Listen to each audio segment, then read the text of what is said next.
Swayam Prabha. Digital India. Educated India.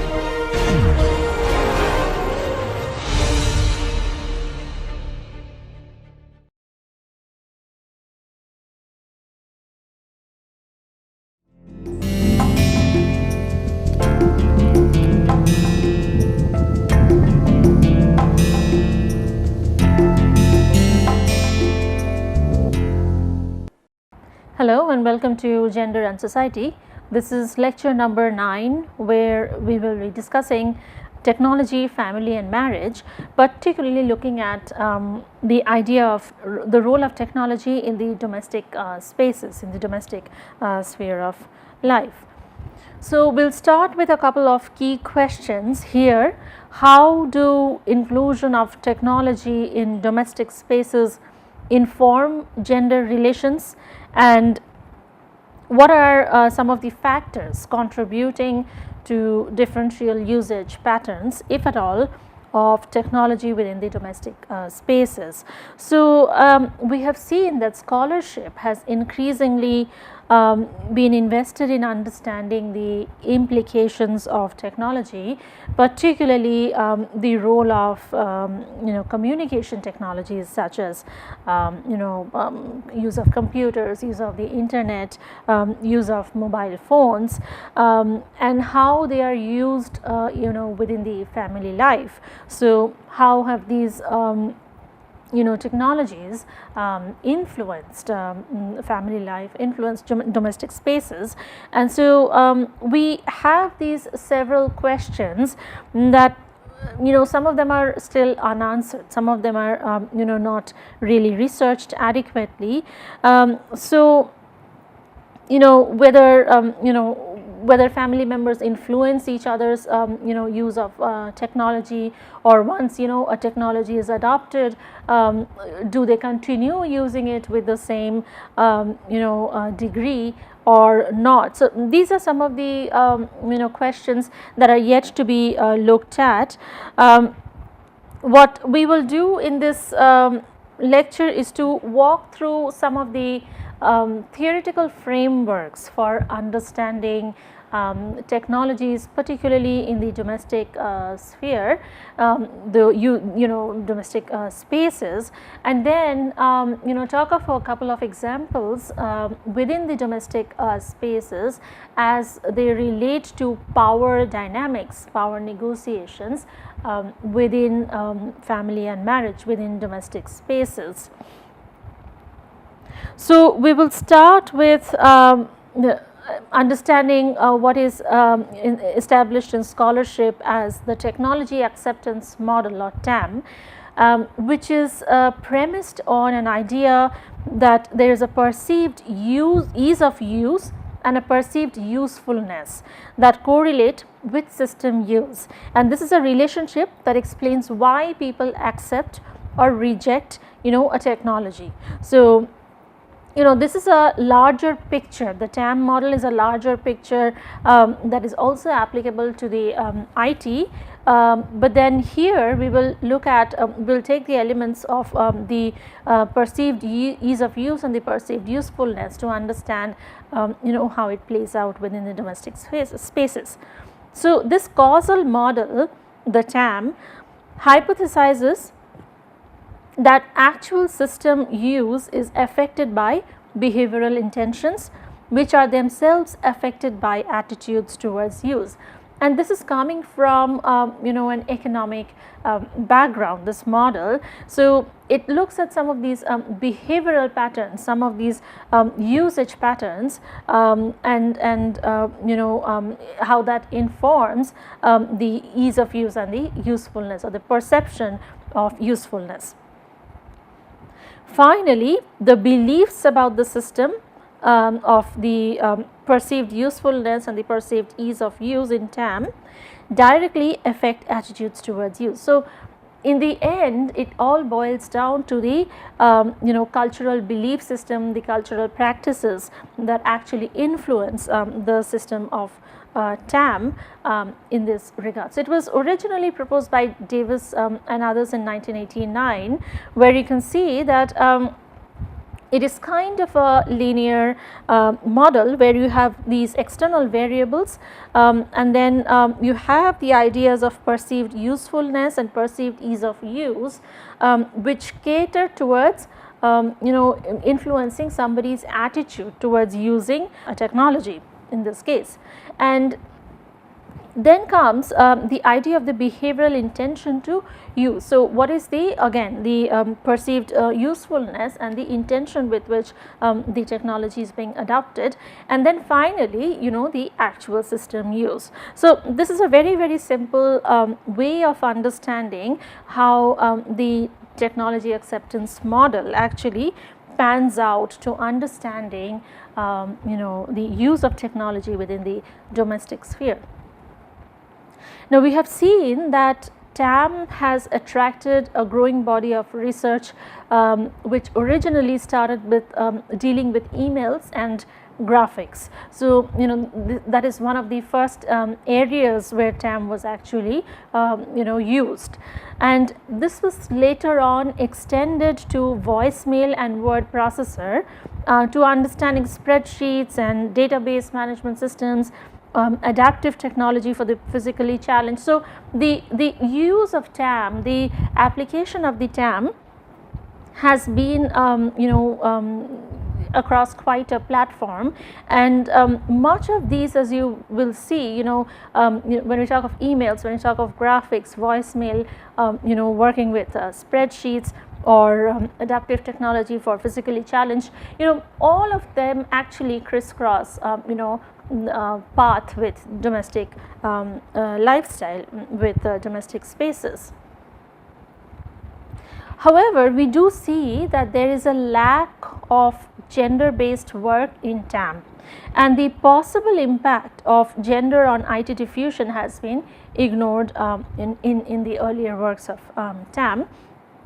And we see that gender has been generally missing from the IT behavioral research, and gender and computer based management information systems has remained relatively unexplored in this regard.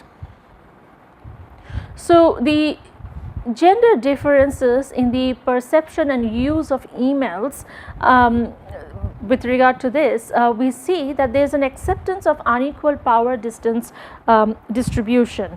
Now, the interest in understanding the role of gender in technology actually comes from feminist scholarship, with an assumption that women tend to use technology less than men because of a value system that is underlying that the new technologies are fundamentally masculine. So, one of the starting points is that there is an acceptance of unequal power distance distribution. This power geometry is negotiated.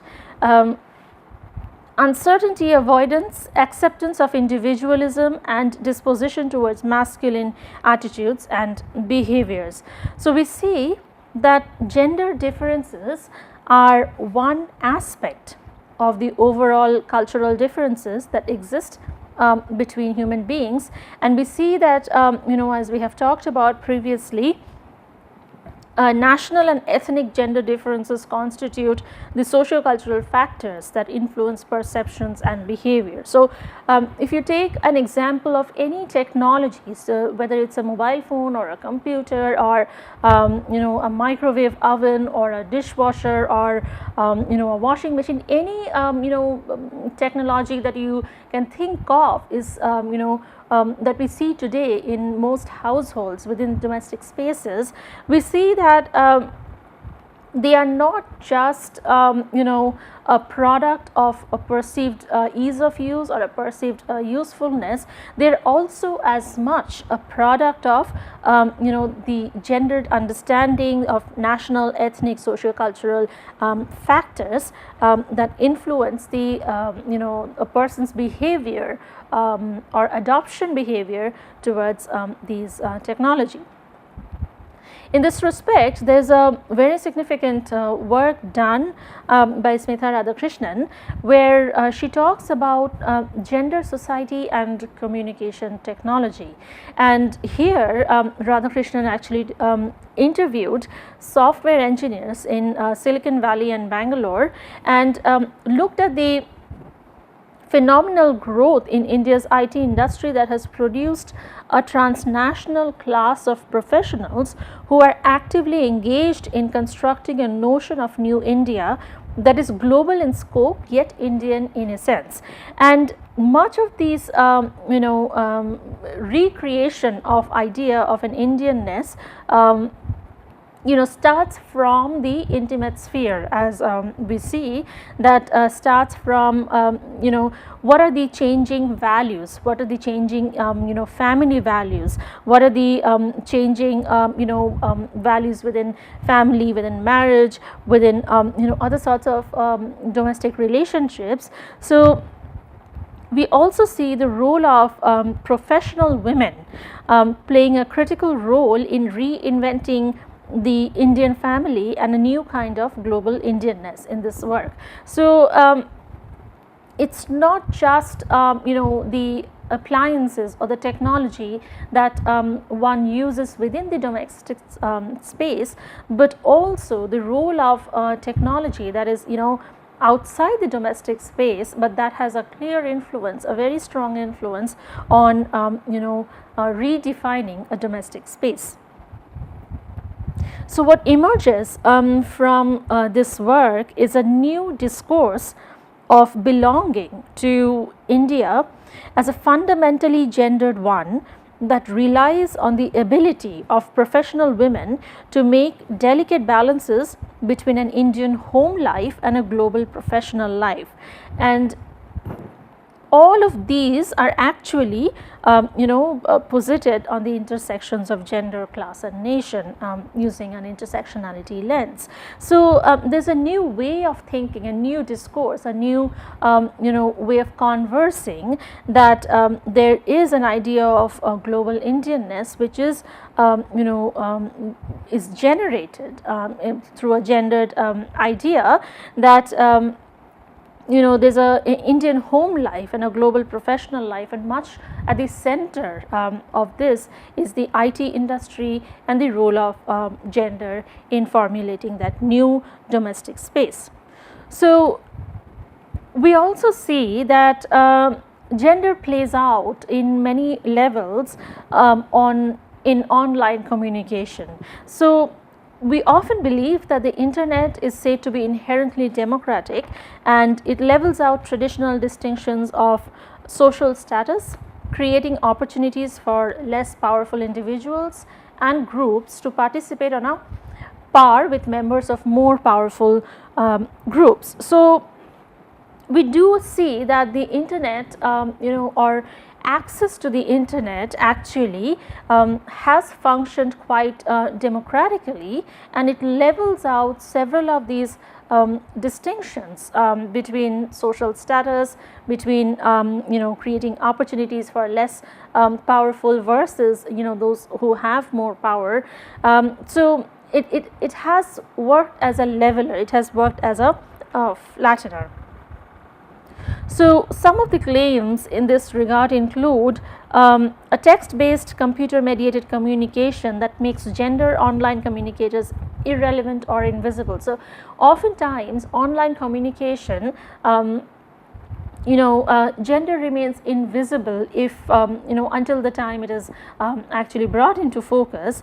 And as a network connecting geographically dispersed users, the internet empowers women and members of other traditionally subordinate groups to find community and organize politically in pursuit of their own interest. Finally, we see the World Wide Web, which allows women to self-publish and engage in profitable entrepreneurial activity on par with men. So while we see that the internet has been a leveler in this respect, that provides almost equal opportunities for the users, but the very assumption that there is a difference in power play, the very assumption that there is power inequality in terms of gender comes from much of the earlier understanding that the biological sex and gender are synonymous. So the cultural signifiers, the cultural coding that we do with human beings in terms of gender, following cues from the biological condition is the underlying premise of understanding this inequality. Another way of looking at how technology has played an important role within the domestic spaces is to look at gender and language and the role of technology in that. So we have seen that men and women tend to use and understand language in different ways, a finding that can help to explain specific gender differences in computer-based communication media choice. So the language that a person uses can be gendered, can have gendered connotation, and sociolinguistic researchers, they argue that women and men have different social norms for conversational interaction, and to such an extent that they even form distinct speech communities. So we see that the discourse around gender and language can be gender specific. So male patterns of communication tend to be based on the notion of a social hierarchy, and female patterns on the other hand tend to be network oriented. So and at the bottom of all this, as a theoretical premise, we have the deep structure of language as proposed by Saussure in 1960 of Lang and Perroll, that one is a system and the other is the practice, and language in this case, or the use of language in this case, has a huge gender connotation, we see, and this also translates to the use of technology, language and gender and technology.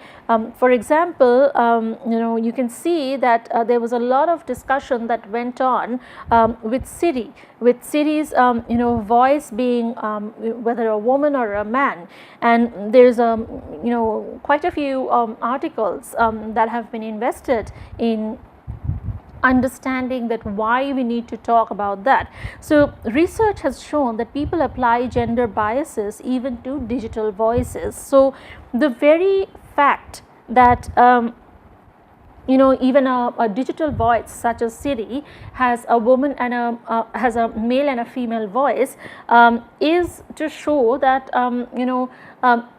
people do ascribe these gender scripts even to digital voices.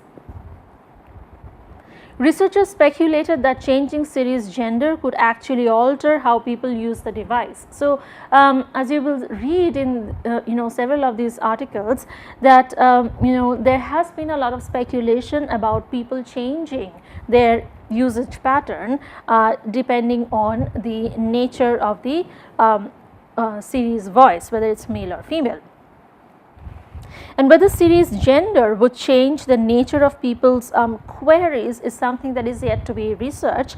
That the type of things that people use to look up on their phone and ask Siri to find, this is an ongoing part of research, that how do people's behavioral patterns actually change with Siri's changing gender voice.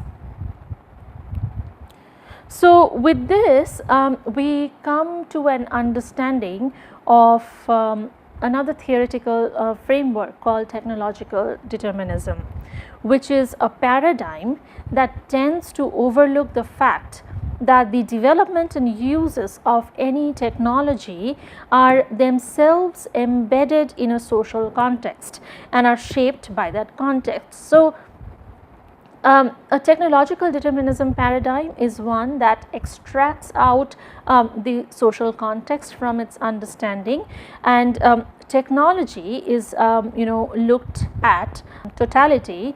The social context is actually not highlighted. So, the question here is, does the internet, something that is widely used across domestic spaces, alter deeply rooted cultural patterns of gender inequality, or do those patterns carry over into online communication? So, we know that the internet usage, if you take a global average, almost equal number of women and men use internet applications if it is available to them, if it is accessible by them. However, we see that the pattern of usage, the nature of use, and the reasons for using internet vary according to gender. So, this is one of the starting questions, that do those patterns carry over into online communication? And the second question is, internet technology inherently gender neutral, or does the fact that if it was created by men then would result in an inbuilt structural bias that perpetuate male advantage and vice versa? So, if there is an androcentric bias, then would it result in an inbuilt structural bias that perpetuates male advantage? And oftentimes it turns out to be true that the data that is fed in is biased, is gender biased, and therefore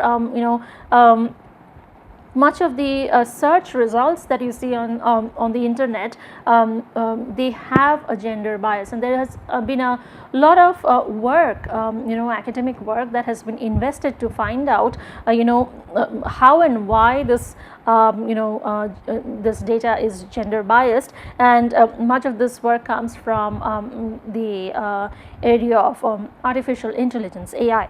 So, if you are interested to take a look at some of those research, please look up some of these gender bias research in terms of data as gender bias, research on gender data as gender bias from the AI perspective. So, the next question is then, how is gender represented graphically and symbolically on the web, and to what extent are women and men involved in creating and administering web content? So, we see that there are graphical representations or virtual realities. We have commercialization, and we have community and political organization, all spanning the World Wide Web. And so, the question is, how much of this is graphically or symbolically represented through gender. Another point here is to consider that we have empirical findings that show that differential use of technology in a significant way comes from occupational differences between women and men. So, income, education linked to employment also help in influencing the use of technology in this regard. Now, when we are talking about gender, we cannot leave out the other axis also. So, if we look at Jackson's study on race, gender, and the IT use, the new digital divide, we see that over time the idea of the digital divide has shifted. So, we see that digital divide was coined in the late 20th century to refer to the gap between those who had access to new information technology and those who did not. And it was primarily on income and education, socio-demographic characteristics. That was the classical idea of the digital divide. And the new meaning of digital divide is referring to the gap in the intensity and nature of IT use rather than the gap in access to it. So, the first idea was whether digital divide was, a particular technology was accessible to a population or a group of people, and the new meaning of the digital divide is that whether there is a gap in the intensity and nature of IT use rather than to the gap in access to it. So, that is an understanding we have to take from here to understand how the various technologies play out in the domestic sphere. So, how does the internet foster gender equality? We have seen that the internet has often acted as a leveler, a flattener, but then how does it at all foster equality? So, how does one understand equality, and how does one understand the relationship between reality and the virtual world? So, in order to do that, let us look at some of the social dynamics of innovation and domestication. So, we see that democratic society and the role of citizens in constructing society has been quite significant. So, we see that the role of ICTs, mobile phones, internet, personal computers, and the debates around their adoption and use has been quite significant in published scholarship. So, these this literature have talked about non-technically minded people and their use and of such technologies. Whether ICTs can only be tools to enhance user experiences, or can they provide solutions to particular problems if they are perceived as such.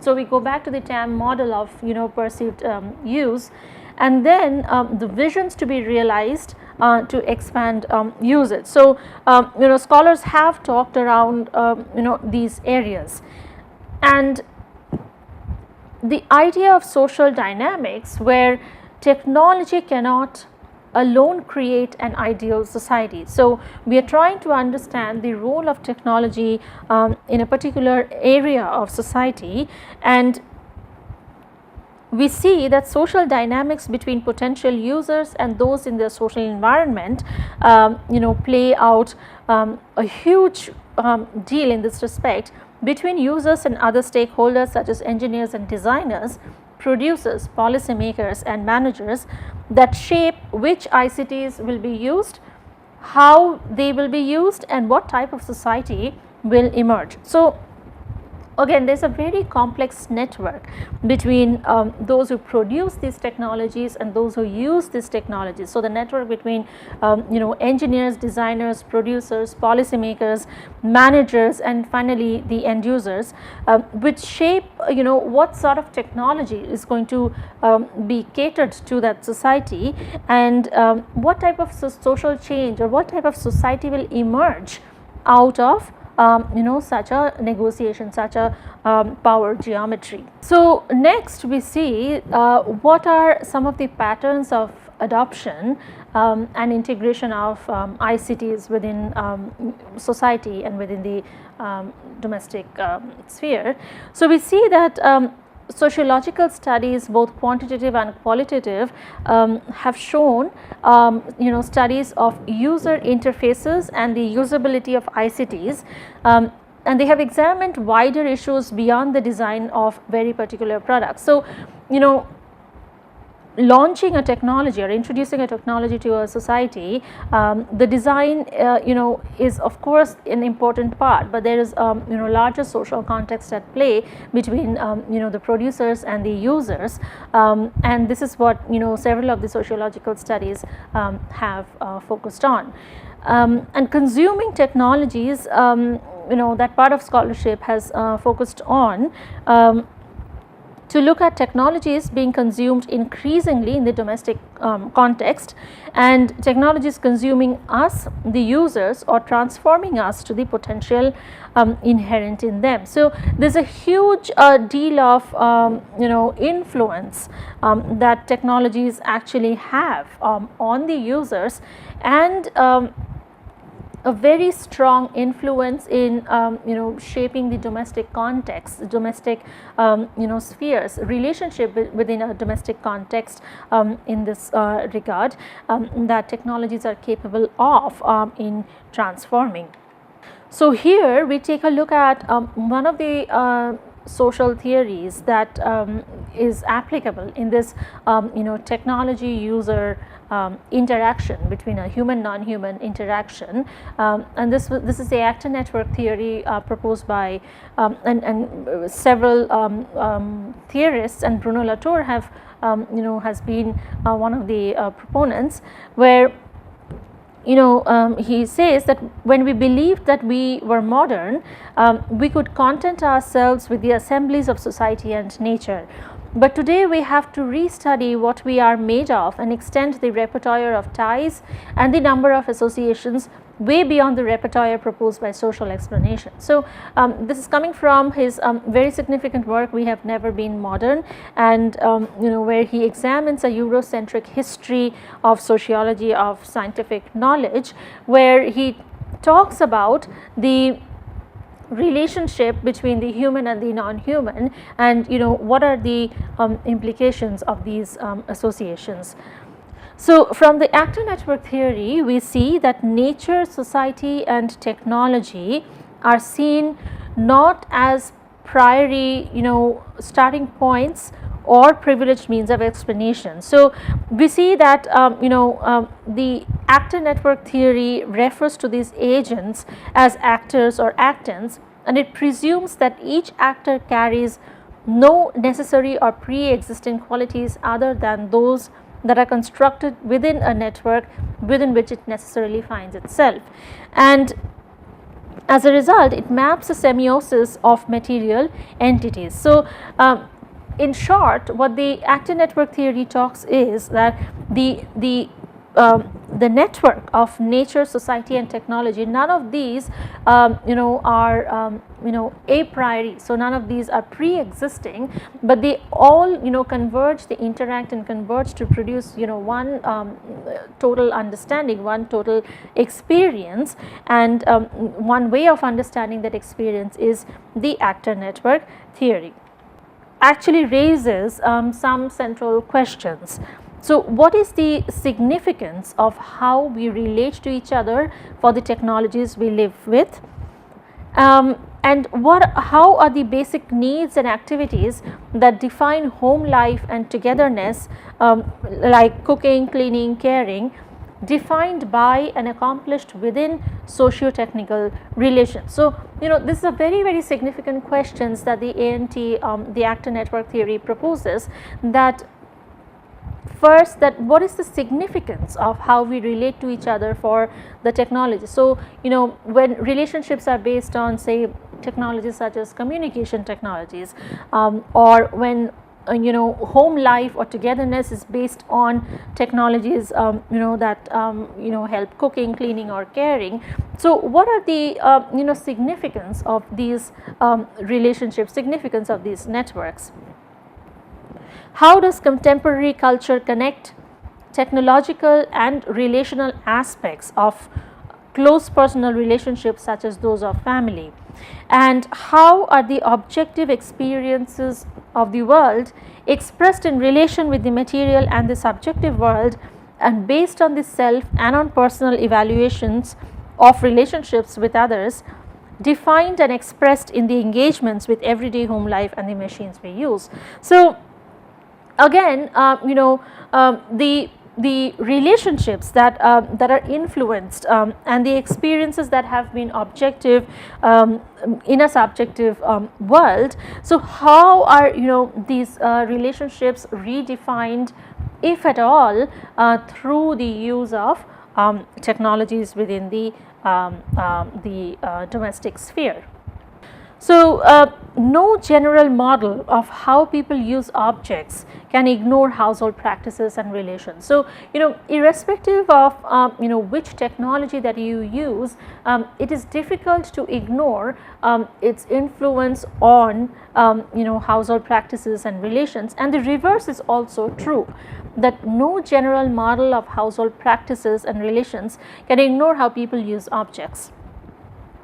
But when those objects are communication and information technologies such as televisions, telephones, video and computers, the problems of modeling becomes extremely complex. So again, you see that the role of the actor network theory becomes increasingly important here, as we try to understand that the relationships that we have with the non-human artifacts, the non-human things, technologies, they are powerful enough to redefine these relationships, and how that happens is socially contextual. So, for example, if you take the moral economy of the household and you try to understand the ethnography of the car, or the usage pattern of a computer, you see that spaces are constructed, spaces are negotiated even within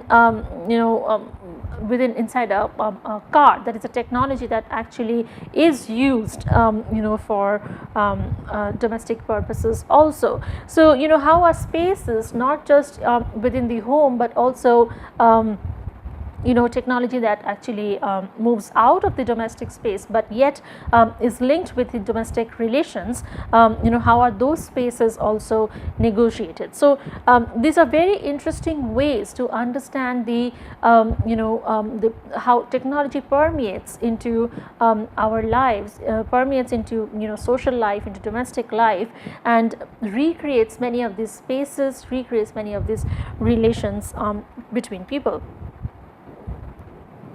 So, as I was saying, that the domestic as space constructions is variously approximated to the household, to the family, and to the private. So, when I say domestic space, it usually is the space within the household that the family shares, but it can also extend to spaces such as a car, or spaces that are outside the household yet shared by the family. The product of a particular set of historical conditions which emerged with industrial societies. So again, space construction, particularly with regard to the domestic sphere, has historical roots. So there has been historical conditions, particularly with regard to the industrial revolution, the rise of industrial societies, which has produced certain types of domestic spaces where technologies are used,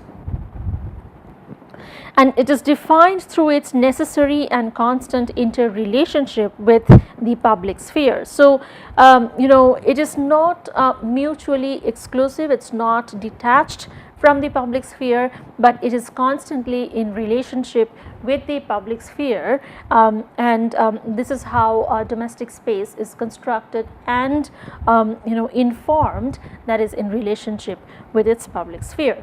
So, you see that the idea of a domestic space construction can be again a work in progress, and so when technology actually enters a domestic space, it is entering a set of power relations, a set of relations that are already operative. So it is interesting to see that how does a particular technology, whether it's a mobile phone, or it is a a washing machine, or it's a television, or it's a refrigerator, how is that technology entering into an already power geometry, already negotiated power geometry, and how is it if at all altering that power geometry within that domestic space.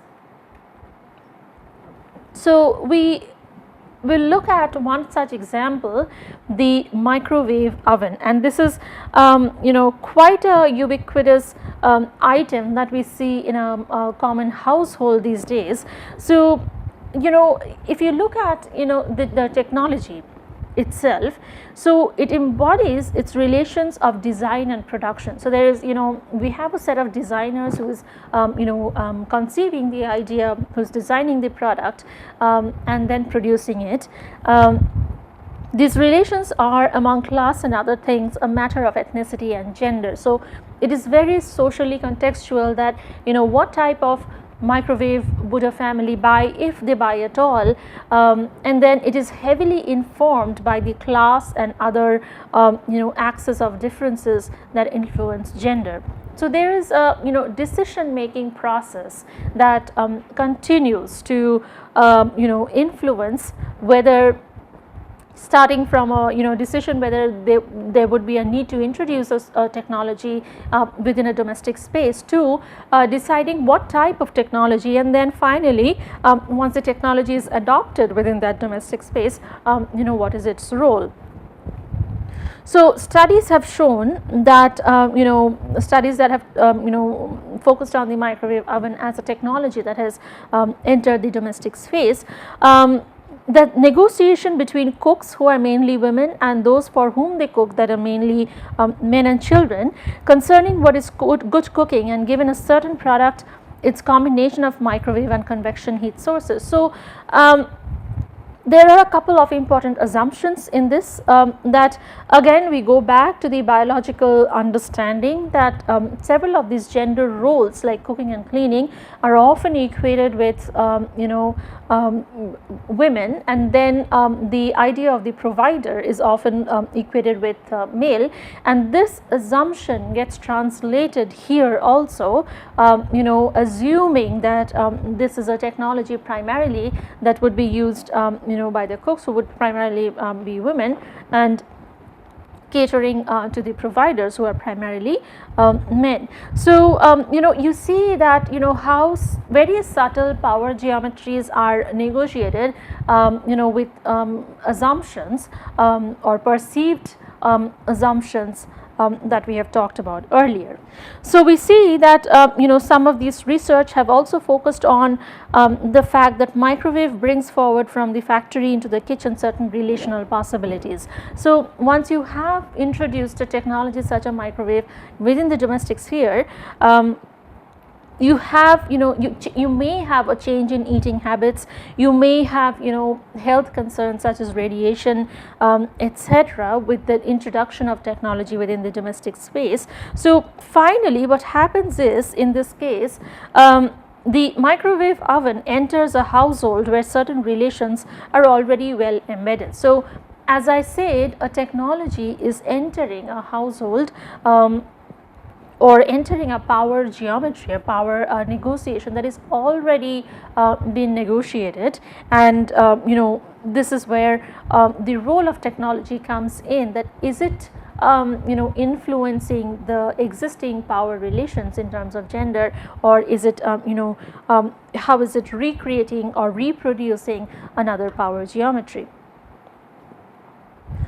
So the next question that we can look at is what kind of gendered identities people ascribe from domestic technologies, and how these gender divisions are constituted. So are gendered identities people ascribe from domestic technologies significant, and how are these constituted? So with that we see that there is the social construction of technology, that we see gender and technology as seen as co-produced. So one is producing or influencing the other, and here is a parallel that is drawn between social construction of gender and the social construction of technology, and in which each are seen as performed and processual in character rather than giving an unchanging. So there's some significant research done in this respect, where they've talked about the social construction of gender, which we already have talked about, and the social construction of technology, which is a whole different area of study, in which it is seen that both are processual, both are evolving, and both are influencing each other.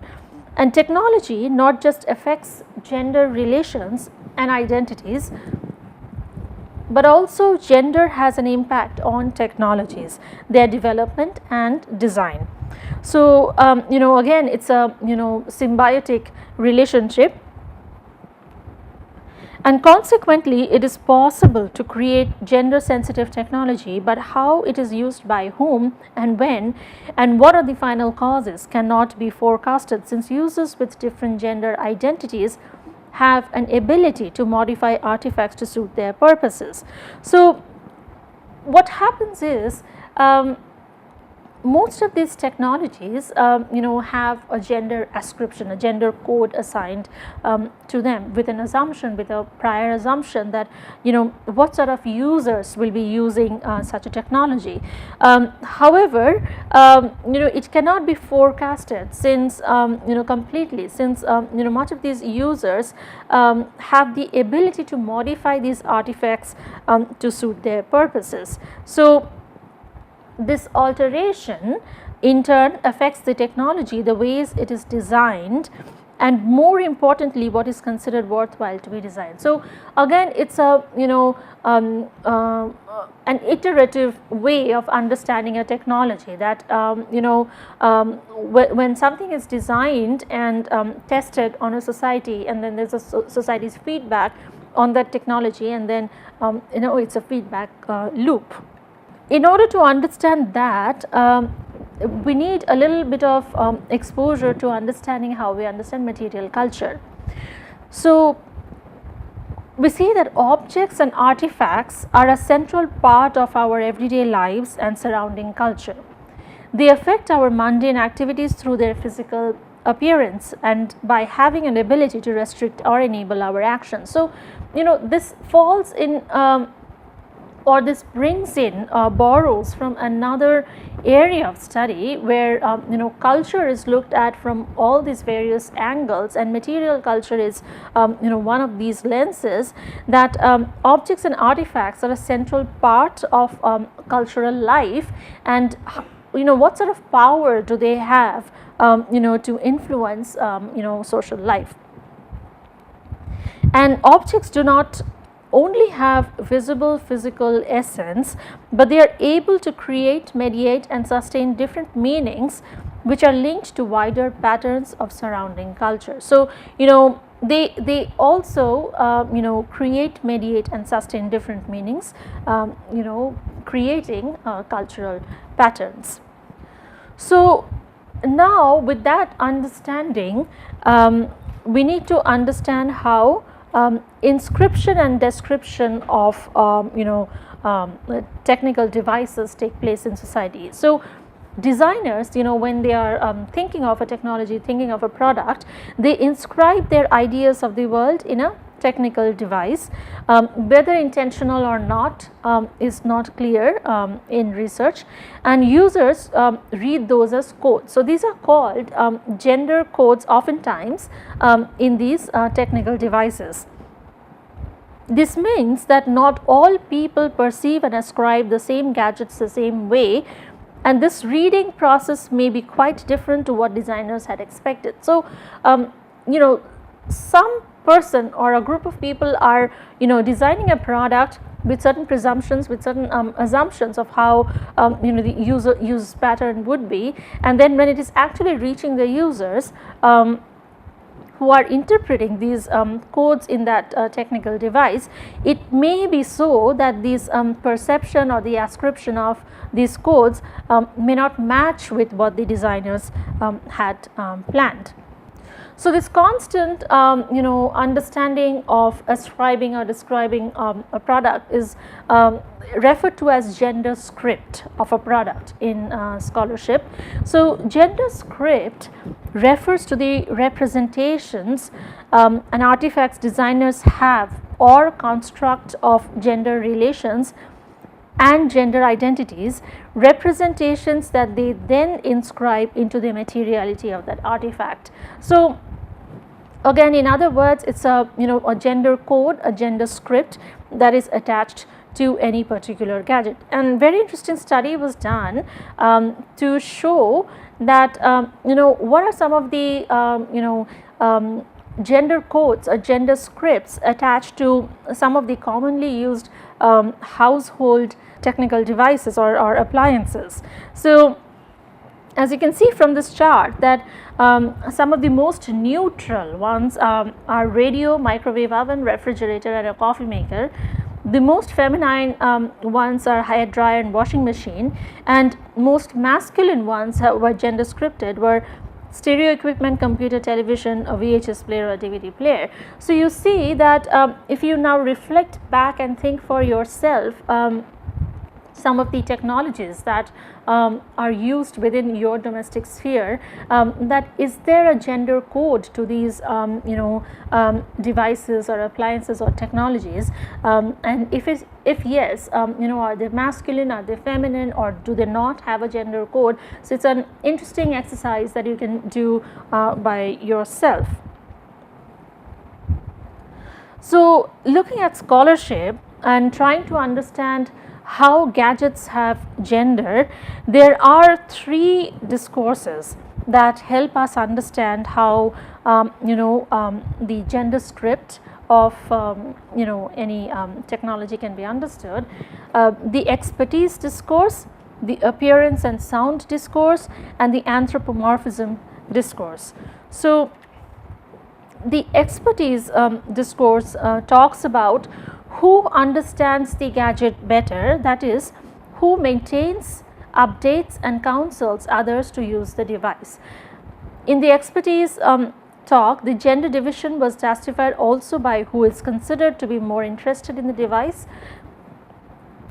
and the newness of technology affected the perceived gender of technologies in this way also expertise. So this discourse basically looks at a perceived understanding of who is going to use the gadget, and a perceived ease of use going back to the TAM model. The appearance and sound discourse is another commonly used way to divide technology into masculine and feminine categories, and this is done by their appearance. So as I just showed you on the chart that these devices have a gender script attached to them oftentimes, and one way of understanding this gender script is through appearance or sound that a device makes. And finally, the anthropomorphism discourse, which is the most obvious way to divide domestic technologies into genders by thinking who uses them more often. So the usage patterns and who is using it more often is the anthropomorphism discourse, saying that if for example a particular category of people, say males or females, and by saying that I am by no means homogenizing either of these 2 categories, uses them more often, and that by going by that is going to confer on the device or the technology a gender script.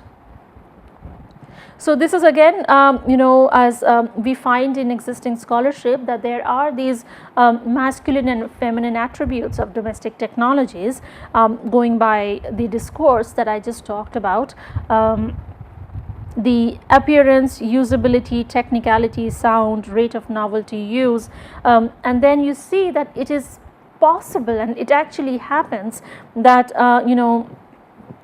designers, producers, even users, they differentiate or apply these gender codes to these devices.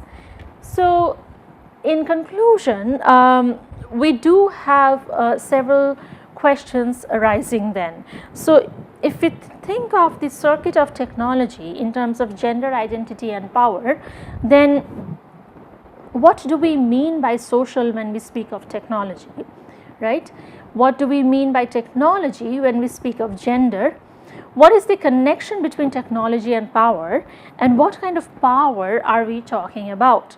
So, going by everything that we have seen in this lecture, these are 4 very, very broad questions that I want to leave you with to reflect on, that what are these subtle ways of relationships between the social and the technology and the gender, technology and power.